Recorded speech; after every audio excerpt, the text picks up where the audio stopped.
বাজিতপুর এলাকায় মাদকের ব্যবসা রমরমা। তো বিষয়টা ফেসবুকেও অনেকেই লিখছে যে ইদানিং লক্ষ্য করা যাইতেছে যে বাজিতপুরে মাদকের বিশেষ করে ইয়াবার ব্যবসাটা খুব বেশি আকারে চরম আকার ধারণ করছে। সেই প্রেক্ষিতে আমরা আমাদের সোর্স নিয়োগ করছি যে কোনোভাবে হোক এই মাদকের ব্যবসাটা বন্ধ করতে হবে।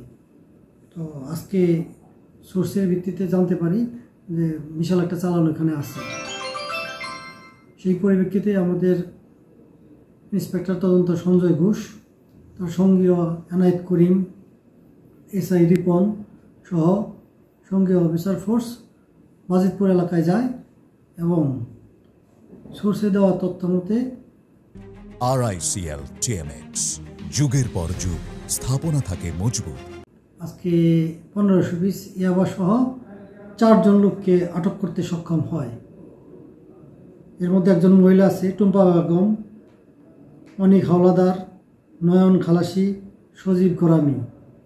এই 4 জনকে হাতে নাতে ধৃত করে আর 2 জন পলায় যায়। যে 2 জন লোক পলায় যায় তার মধ্যে একজন হচ্ছে সুহেল, একজন সুমন। 2 জনেই এই মাদকের ডিলার।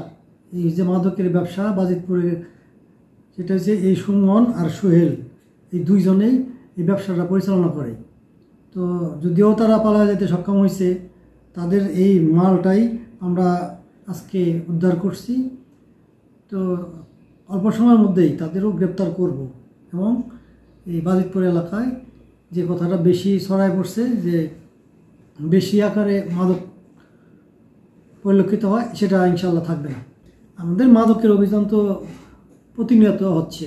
মাদকের ব্যাপারে আমি একটু বেশি সোচ্চার, অন্য কাজ কম করলেও মাদকের কাজ একটু বেশি করি যাতে মাদক না থাকে।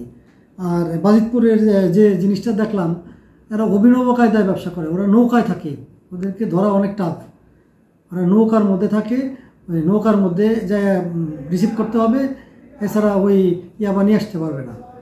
তো যে যাবে ওনারা চিনে, অপরিচিত লোক থাকলে ওই ইয়াবাটা পানির মধ্যে ফেলে দেয়, তাহলে ওটা পানির সাথে গলে গেলে আর ওই মাদককে ব্যবহারও করতে পারবে না, ওদের ধরেও আনতে পারবে না।